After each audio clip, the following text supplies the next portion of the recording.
Hello friends, welcome to our TechSage YouTube channel. Here we share financial, legal and secretarial update through our videos. And in today's video हम लोग discuss करेंगे budget 2023 में जो भी income tax के related यानी कि personal income tax के रिलेटेड जो भी चेंजेस प्रपोज किए गए हैं जो कि एप्लीकेबल होंगे आपके अप्रैल 23 से, वो हम लोग डिस्कस करेंगे कि क्या क्या चेंजेस प्रपोज किए गए हैं। तो ये बेसिकली जितने भी चेंजेस प्रपोज किए गए हैं वो सारे आपके न्यू टैक्स रिजीम को प्रमोट करने के लिए किए गए हैं। तो सारे जो चेंजेस हैं वो न्यू टैक्स रिजीम में ही हुए हैं, ओल्ड टैक्स रिजीम में कोई भी चेंजेस आए नहीं हैं ऐसे स्पेसिफिक। तो अभी हम बात करते हैं कि न्यू टैक्स रिजीम में क्या क्या चेंजेस आए हैं। की changes in personal income tax, तो बेसिकली न्यू टैक्स रिजीम में ही चेंज हुए हैं। तो सबसे पहला चेंज ये हुआ है कि न्यू टैक्स रिजीम को डिफ़ॉल्ट रिजीम अभी कर दिया गया है। पहले डिफ़ॉल्ट हमारी ओल्ड टैक्स रिजीम थी, अब डिफ़ॉल्ट हमारी न्यू टैक्स रिजीम हो गई है। तो अब इसके अंदर जैसे कि पहले था कि अगर आप ओल्ड टैक्स रिजीम में ही रहना चाहते हो तो आपको कोई फॉर्म अलग से स्पेसिफाई फिल नहीं करना था या कुछ नहीं करना था, लेकिन अगर आप न्यू में जाते हो तो आपको फॉर्म फिल करना था और गवर्नमेंट को नोटिफाई करना था। ऐसे ही सेम यहाँ पे अब क्या होगा, वहाँ पे ये रिस्ट्रिक्शन थी कि आप कितनी बार न्यू टैक्स रिजीम चूज़ कर सकते हो या कितनी बार ऑप्ट आउट कर सकते हो for business and profession, for individuals having business and profession income. Same यहाँ पे भी हो रहा है। यहाँ पे भी अब आपका यही होगा कि अगर आप की इनकम है बिजनेस एंड प्रोफेशन से और आप ओल्ड टैक्स रिजीम चूज़ करना चाहते हो तो आप एक बार उसमें एंटर कर सकते हो, फिर एक बार आप ऑप्ट आउट कर सकते हो, लेकिन फिर उसके बाद आप उसको दोबारा चूज़ नहीं कर सकते जैसा कि पहले होता था। फिर उसके बाद आपको न्यू टैक्स रिजीम से ही कंटिन्यू अपना इनकम टैक्स रिटर्न फाइलिंग करनी होगी। और सैलरीड इंडिविजुअल्स के लिए जैसे पहले था कि आप हर ईयर अपना चूज़ कर सकते हो कि आपको ओल्ड टैक्स रिजीम से फाइल करनी है या न्यू टैक्स से, ऐसे ही सेम आपका यहाँ पे भी रहेगा। उनके लिए वो लोग फ्री हैं, वो मतलब हर साल चेंज कर सकते हैं कि उनको न्यू टैक्स से फाइल करनी है या ओल्ड टैक्स से फाइल करनी है। नेक्स्ट चेंज इसमें जो आया है वो इसका है चेंज इन स्लैब रेट।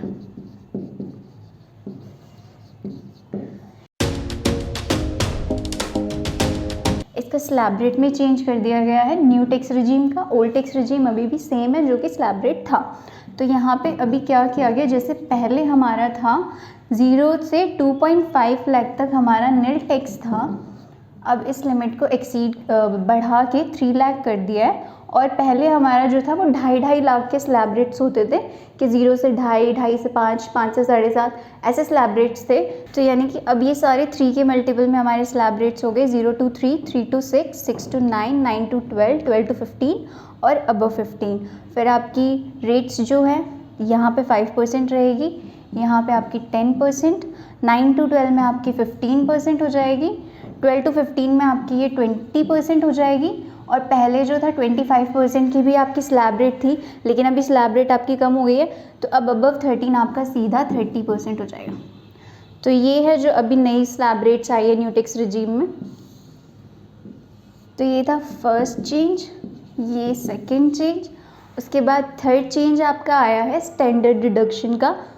तो स्टैंडर्ड डिडक्शन में जैसे कि न्यू टैक्स रिजीम में पहले कोई स्टैंडर्ड डिडक्शन नहीं थी। ओल्ड टैक्स रिजीम में अगर आप फाइल करते हो, सैलरी दिखाते हो तो आपका स्टैंडर्ड डिडक्शन थी 50,000 की। तो अब वही सेम बेनिफिट जो है न्यू टैक्स रिजीम में आपको मिलेगा और थोड़ा सा बढ़ के कुछ कैटेगरीज़ के इंडिविजुअल के लिए जिनकी इनकम जो है वो एक स्पेसिफाइड लिमिट से एक्सीड कर रही है। जो फिर थर्ड चेंज आपका है वो है स्टैंडर्ड डिडक्शन का। तो पहले जब न्यू टैक्स रिजीम को इंट्रोड्यूस किया गया था तो न्यू टैक्स रिजीम में कोई स्टैंडर्ड डिडक्शन का कॉन्सेप्ट नहीं था, आपको कोई डिडक्शन नहीं मिलती थी सैलरी पे आपकी। लेकिन ओल्ड टैक्स रिजीम में आपको 50,000 की डिडक्शन मिलती थी। लेकिन अब ये बेनिफिट जो है ये न्यू टैक्स रिजीम में भी एक्सटेंड कर दिया गया है। तो अब आपको 50,000 की स्टैंडर्ड डिडक्शन मिलेगी, प्लस में अगर आपकी सैलरी जो है वो 15.5 या उससे ज़्यादा है, 15.5 लाख से ज़्यादा है, तो आपको जो स्टैंडर्ड डिडक्शन है वो 50,000 की बजाय 52,500 की मिलेगी, हायर लिमिट की मिलेगी। तो ये था स्टैंडर्ड डिडक्शन में चेंज। उसके बाद रिबेट में भी आपका चेंज आया है, लेकिन रिबेट में जो चेंज आया है वो पहले ये था कि ओल्ड में और न्यू में आपका दोनों में रिबेट था 5 लाख तक, लेकिन अब सिर्फ न्यू टैक्स रिजीम में आपको रिबेट मिलेगा जो ये एक्सटेंडेड लिमिट का है। और एक्सटेंडेड लिमिट 5 से 7 हो गई है, यानी कि पहले था कि अगर आपकी 5 लाख तक इनकम है तो आपको कोई टैक्स पे करने की नीड नहीं थी। अब अगर आप न्यू में जाते हो और आपकी इनकम जो है वो 7 लाख से एक्सीड नहीं कर रही है तो यहाँ पे भी आपको टैक्स पे करने की नीड नहीं है, आपको पूरा 7 लाख का जो भी टैक्स बन रहा है उस पर रिबेट मिलती है। नेक्स्ट जो चेंज आया है वो आया है आपका सरचार्ज में। हाईएस्ट सरचार्ज जो था पहले आपका वो था 37%, अब रिड्यूस टू 25% फ्रॉम 37%। सेम ये भी न्यू टैक्स रिजीम में ही आपका एप्लीकेबल होगा। पहले क्या था आपका, अगर 5 करोड़ से आपकी इनकम एक्सीड करती है तो आप पे सरचार्ज जो एप्लीकेबल था वो था 37%। अब लेकिन अगर आपकी 5 करोड़ से इनकम एक्सीड कर रही है तो आपका हाईएस्ट सरचार्ज का रेट जो है वो 25% ही रहेगा। तो इससे आपकी जो इफ़ेक्टिव टैक्स रेट है वो आपकी पहले थी 42.74% और अब ये हो जाएगी आपकी 39% के अप्रॉक्स। तो इतना बेसिकली आपका चेंज आया है और हाईएस्ट आपका 25 ही रहेगा सरचार्ज। उसके बाद जो चेंज आया वो आया आपका प्रिजम्पटिव सेक्शन में। प्रिजम्पटिव में आपके दो सेक्शन में चेंजेस आया, एक 44AD में, एक 44ADA में। तो इनकी जो लिमिट थी, टर्नओवर की लिमिट थी कि भाई आप 2 करोड़ तक अगर आपकी इनकम है और आपका स्मॉल बिजनेस है तो आप प्रिजम्पटिव 44AD में फ़ाइल कर सकते हो, और अगर 44ADA में यानी कि अगर आपका प्रोफेशन है और आपकी जो टर्नओवर है टोटल साल में वो 50 लाख तक है तो आप प्रिजम्पटिव में फ़ाइल कर सकते हो। डायरेक्ट आपका 50% जो है वो डीम्ड एक्सपेंस मान लिया जाएगा और 50% आपका प्रॉफिट मान लिया जाएगा। तो उसकी जो टर्नओवर की लिमिट है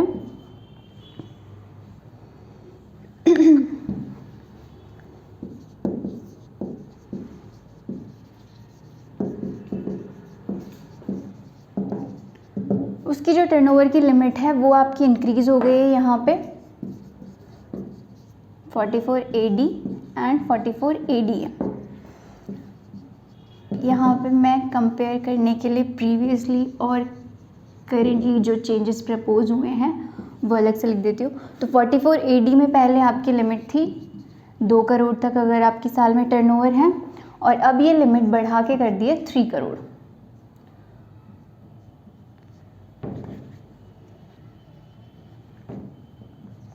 उसके बाद 44ADA में आपकी जो टर्नओवर की लिमिट थी वो थी 50 लाख कि अगर आप कोई प्रोफेशन में हो और आपकी जो टर्नओवर 50 लाख तक जा रही है तो आप 44ADA का बेनिफिट ले सकते हो। लेकिन अब न्यू टैक्स रिजीम में आप क्या कर सकते हो, अगर आपकी लिमिट जो है टर्नओवर जो है आपकी 75 लाख तक है तो भी आप 44ADA चूज़ करके उसमें फ़ाइल कर सकते हो अपने रिटर्न। और ये दो कंडीशन जो हैं, ये दो कंडीशन आपकी ये दो जो एक्सटेंडेड लिमिट है टर्नओवर की, इसके लिए आपको एक कंडीशन जो है वो बेसिकली फुलफ़िल होनी चाहिए कि आपकी जो ग्रॉस रिसीप्ट्स होंगी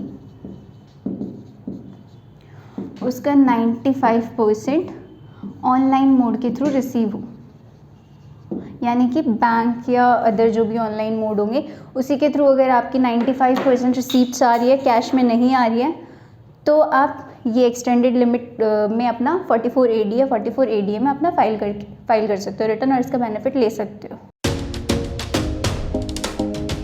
इसके अलावा भी कुछ और चेंजेस आए हैं, जैसे कि आपकी लीव एनकैशमेंट की लिमिट हो गई, TDS ऑन EPF विड्रॉल हो गया।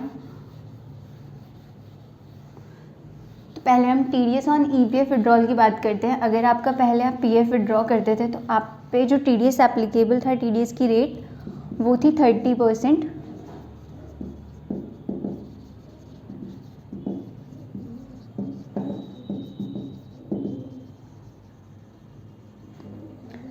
ये था पहले आपका 30%, यानी कि TDS आपका 30% डिडक्ट होगा, लेकिन इसको अभी रिड्यूस कर दिया गया है और रिड्यूस टू 20%, यानी कि अब अगर आपका EPF विड्रॉल आप करते हो और आपके पास आता है तो 20% डिडक्ट होके आपके पास आएगा सारा सम। उसके बाद है लीव एनकैशमेंट। तो लीव एनकैशमेंट में ना आपकी जब आप एक तो इसका जो भी गवर्नमेंट एम्प्लॉयज़ है उनको जो भी लीव एनकैशमेंट मिलता है वो तो टैक्स एग्जेम्प्ट ही था पहले, जो नॉन गवर्नमेंट एम्प्लॉय थे उनके लिए कैलकुलेशन होती है एग्जेम्पशन निकालने की। तो उसमें एक अमाउंट नोटिफाइड की थी गवर्नमेंट ने,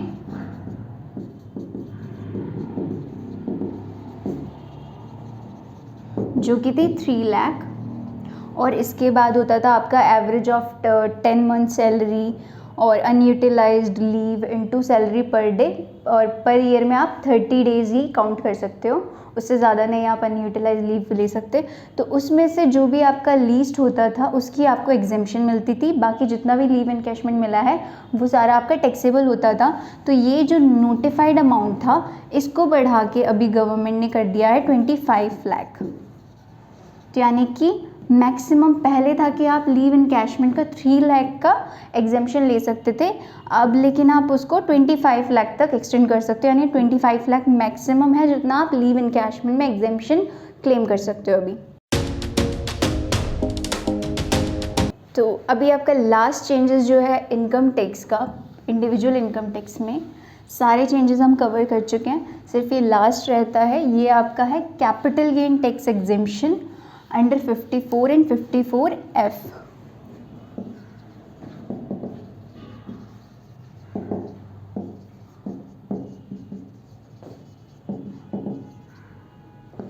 अंडर सेक्शन 54 एंड 54F।